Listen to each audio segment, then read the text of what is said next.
افسوس کی بات یہ ہے کہ یہ غداری کارڈ جو ہیں یہ پاکستان کی پولیٹکس میں ہمیشہ سے رہے ہیں، اور اس کا شکار یقیناً بڑی پولیٹیکل پارٹیز اور مقبول لیڈرز ہوا کرتے ہیں ہمیشہ، اور وہ ہوئے۔ بے نظیر بھٹو صاحبہ کو بھی سیکیورٹی رسک کہا گیا، میاں نواز شریف صاحب کے بارے میں بھی یہ پرانی باتیں ہیں جو نکال کے دوبارہ لائی گئی، یہ ہو گیا وہ ہو گیا، لیکن اس کے بعد ہم دونوں عظمت صاحبہ، لیکن ایک سوال جو پیدا ہو رہا ہے، اور ہمیں پاکستان کی تاریخ کے بارے میں اچھی طرح ہم واقف ہیں، کس طرح سے کس پر غداری کا جو ایک سرٹیفکیٹ ہے کس کو دیا گیا ہے، فاطمہ جناح صاحبہ کی بھی مثال موجود ہے، لیکن اب اس وقت جو سوال ہے کہ اگر یہ جو گرفتاریوں کا اور یہ مقدمات کا سلسلہ شروع ہوا تو پھر تحریک کو تو مشکل پڑے گی نا، یہ تو آپ کو ماننا پڑے گا، تو یہ اب حکومت کی طرف سے دوسرا وار آپ کہہ سکتے ہیں؟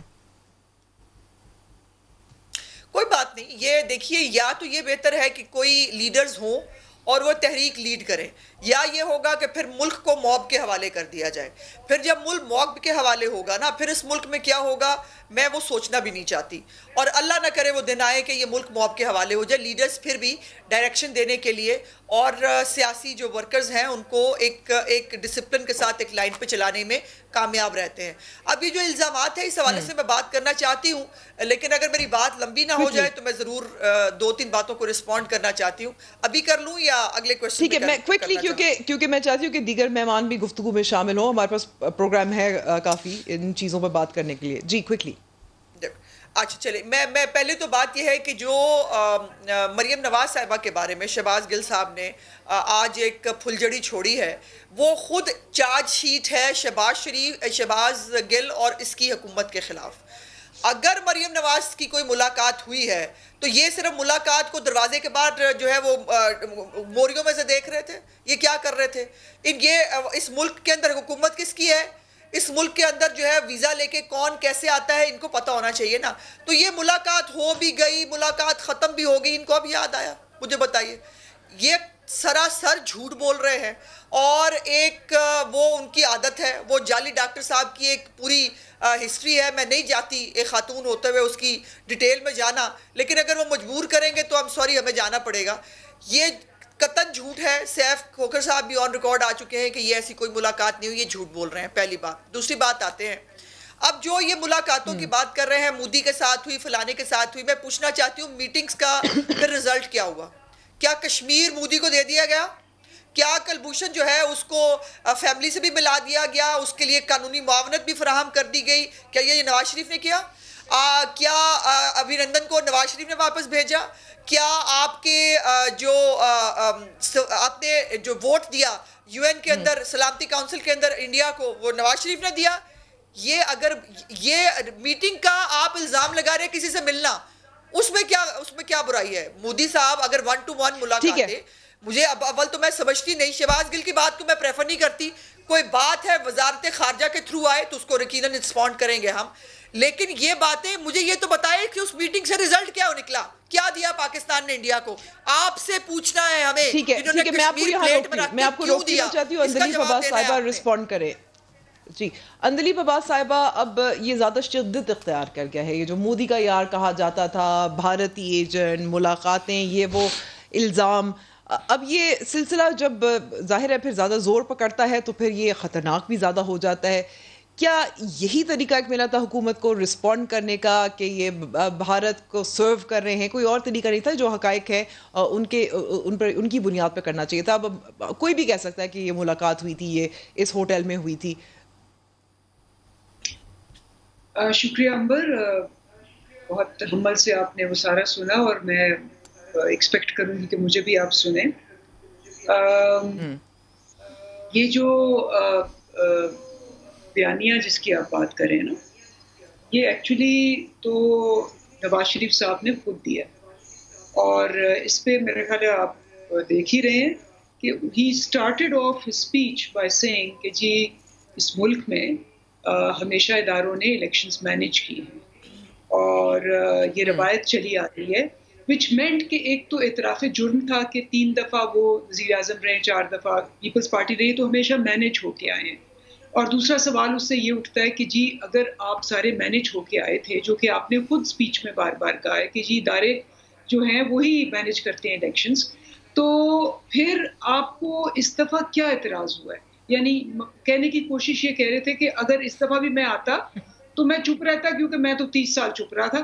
ہاں جب میں اب نہیں آیا ہوں اور مجھے نہیں مینج کیا گیا اور مجھے NRO نہیں دیا جا رہا اس لیے میں بول رہا ہوں. تو پہلے تو انہوں نے یہ کہا.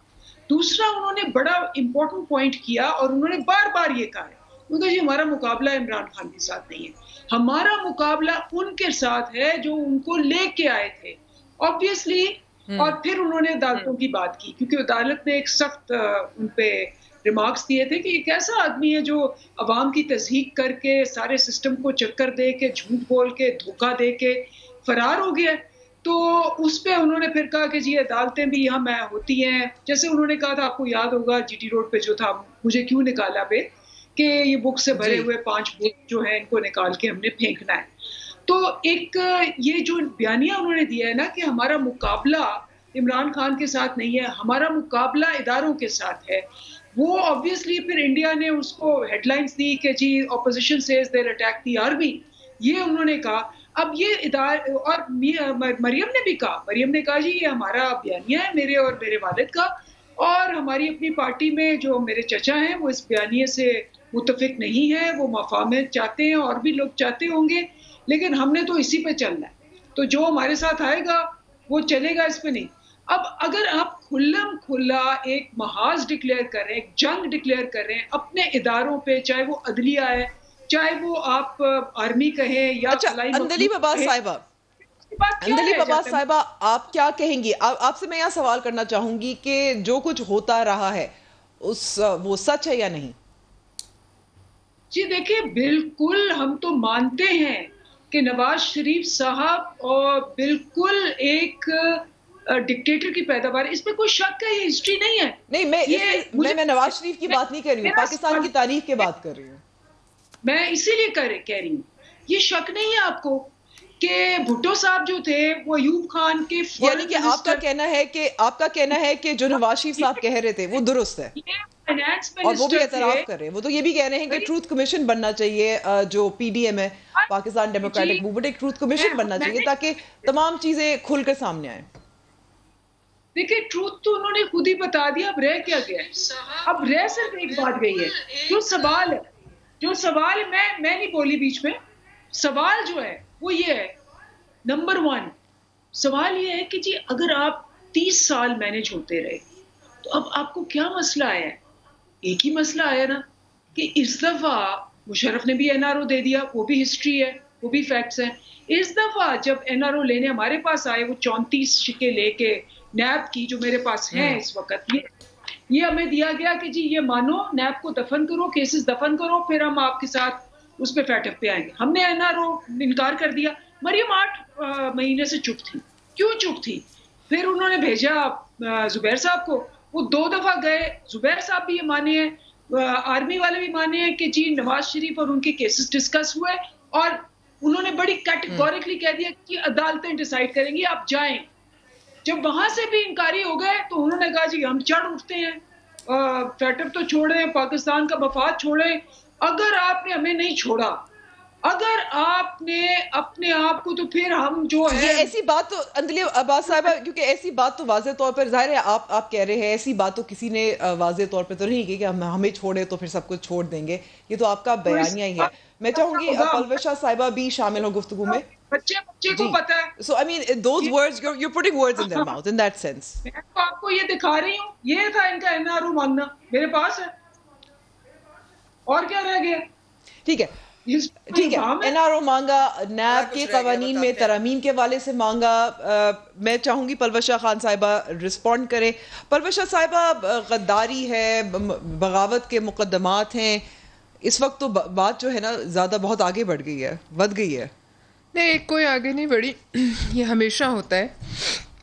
اگر آپ نے تاریخ کا کچھ مطالعہ کیا ہو تو ایسے ہی ہوتا ہے جب آخری دن ہوتے ہیں. اور اگر ہم ملک سے ذرا پہلے اس سب کانٹیننٹ کی تاریخ دیکھیں بر صغیر میں, وہاں بھی ایسے ہوتا رہا.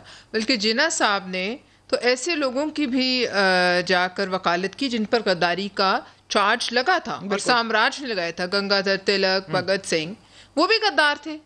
تو یہ تو جس جگہ سے لگ رہا ہے بنی گالا سے سرٹیفکیٹ اگر لینا ہے تو پھر سب غدار ہیں.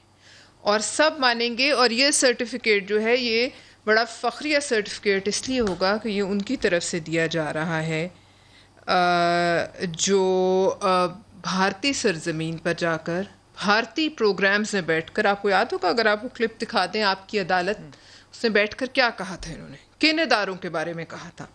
پھر مودی کے پاس خود چل کے گئے, خود بیٹھ کر اسے انہوں نے ریکویسٹ کر کے وقت لیا, خود بھارت چل کے گئے, 2014 کی 15 کی بات ہے, خود گئے. اچھا, اس کے بعد کہا کہ جی ان کے چہرے پہ مسکراہٹ تھی جب میں نے ان سے کرکٹ ریوائیو کرنے کی بات کی. پھر یہی ہیں جو, اب باقی باتیں ایسی ہیں نہیں, میں کہوں گی تو پھر آپ کا شو بھی خراب ہو جائے گا, جو وہ کہتے رہے وہ ہمیں بھی پتہ ہے آپ کو بھی پتہ ہے. لہٰذا اداروں کے جو سگے ہیں نا مامے کوئی بھی نہیں ہے. ادارے اتنے کمزور بھی نہیں ہیں کہ وہ اپنی خود سے جو ہے وہ ترجمانی نہ کر سکیں, اور انہیں ان میں سے ترجمانوں کی ضرورت پڑ رہی ہے. لیکن ایک جو اندلیب صاحبہ نے جو دلیل پیش کی ہے وہ یہ کی ہے کہ جب خود فائدہ اٹھا رہے تھے, جب خود الیکشنز کے ذریعے آ رہے تھے, جب خود اقتدار تک پہنچ رہے تھے انہی اداروں کے ذریعے, تب اٹ واز آل فائن. اب ان کو نہیں فائدہ ہوا تو پھر اب ان پہ الزام پھر اس میں یہ بھی مانتے ہیں کہ ہم بھی اسی طریقے سے پہنچے ہیں, اب ان کو فائدہ نہیں ہو, اب ان کو فائدہ ہو گیا. لہٰذا یہ تو اپنے آپ پر ہی چارج شیٹ لگا رہی ہیں. لیکن آپ دیکھیے جب چیخیں اتنی بلند ہوں جتنی ان کے ترجمانوں کی ہیں, جب صنعت کے لیے بھارتی صحافیوں کی کتابوں کا جو ہے آپ وہ پیش کریں, سہارا لیں, اور جو غدار کی سزا بلند ہونے لگے تو سمجھے معاملہ گول ہو گیا. اب آپ دیکھیے جو ان کے چند ترجمان ہیں, آج ان کی تعداد میں اضافہ, آج ان کے وزیروں کو بھی ڈانٹ پڑی ہے کہ آپ کیوں نہیں جاتے. بھائی آج میں صبح سے دیکھ رہی تھی چند ایسے لوگ جو پورے 2 سال میں نہیں بولے. اندلیب صاحبہ تو پھر آتی ہیں, بولتی ہیں, ڈیفینڈ کرتی ہیں. وہ لوگ جو کبھی نہیں بولے آج وہ بھی بول رہے تھے. تو لہٰذا اس کا مطلب یہ ہے کہ یہ گڑبڑ جو ہے یہ اب بڑھ گئی ہے. اور غدار دیکھیں, آپ ادھر سے بیٹھ کے, میں اسٹوڈیو میں بیٹھ کے جو مرضی کہوں, ان کو چاہیے کہ اپنے اپنے حلقوں میں چوک پہ نکلیں, چوراہے میں نکلیں, بازاروں میں نکلیں, وہاں جا کر بتائیں لوگوں کو کہ میاں نواز شریف اور پیپلز پارٹی اور تمام اپوزیشن غدار ہے. میں آپ کو یقین کرا سکتی ہوں کہ پورے شہر کے انڈے, ٹماٹر اور جوتے ختم ہو جائیں گے. آپ آئیں, عوام میں نکلیں نا, وہاں بتائیں کہیں یہ غدار ہیں, پھر دیکھیں عوام مانتے ہیں. میں آپ کو یہاں روکوں گی. فواد چودھری صاحب نے مولانا فضل الرحمان کیونکہ سربراہ مقرر کیے گئے ہیں پاکستان ڈیموکریٹک موومنٹ کی, اور ہمیں یہ بھی معلوم ہے ان کی ظاہر اسٹریٹ پاور بھی ہے, ایک ایکسپیرینس بھی ہے, لانگ مارچ انہوں نے جو کیا تھا. فواد چودھری صاحب نے آج اس حوالے سے کیا کہا تھا, سنواتی ہوں پھر سوال. یہ پاکستان کی بدقسمتی ہے کہ مسلم لیگ نون اور پیپلز پارٹی کو آج ایک شدت پسند گروہوں کا سہارا لینا پڑ رہا ہے اپنی سیاست کے لیے, اور ان کو ایک ایسی لیڈرشپ کا سہارا لینا پڑ رہا ہے. کیونکہ اس کی وجہ یہ ہے کہ کل آپ نے لاہور میں دیکھا مسلم لیگ نون کا گڑھ تھا, لیکن وہ اتنے بھی لوگ وہاں پہ جمع نہیں کر سکے. میں نے تو مشورہ دیا تھا پچھلی دفعہ بلاول صاحب کو بھی اور PMLN والوں کو بھی کہ آپ اپنے جو جلسے ہیں وہ میرج ہال بک کرا کر لیا کریں, کیونکہ ان کی حاضریاں آج کل جو جلسوں میں ہیں وہ اتنی ہیں. یہ بڑی بدقسمتی ہے کہ انہیں مدرسے کے بچوں کا سہارا لینا پڑ رہا ہے اپنی سیاست کے لیے. اور پیپلز پارٹی اور نون لیگ جیسی جو پارٹیز ہیں ان کو بھی اپنے کیسز کے لیے بدقسمتی سے مولانا فضل الرحمان صاحب کی طرف اور مدرسے کے بچوں کی طرف دیکھنا پڑ رہا ہے کہ وہ آئیں اور آ کے تحریک چلائیں. جی پلوشا صاحبہ, بچے بھی جو ہے نا اگر سیاسی ہوں تو بڑی تباہی مچا دیتے ہیں. جن کو آپ بچے سمجھتے ہیں, انہی بچوں نے فلسطین سے کشمیر تک بڑی سلطنتوں کو جو ہے ناچ نچایا ہوا تگنی کا. تو بچے کہہ کر جو ہے آپ کسی کی تذلیل کریں, اس کا مزہ تو اس وقت آئے گا جب بچے سڑک پہ نکلیں گے. دوسری بات یہ وہی وزیر ہیں, ویسے کبھی باتیں صحیح بھی کرتے ہیں, لیکن یہ وہی وزیر ہیں جن کو ایک صوبائی وزیر نے کہا تھا ان کے دماغ میں کیا بھرا ہوا ہے, خناس.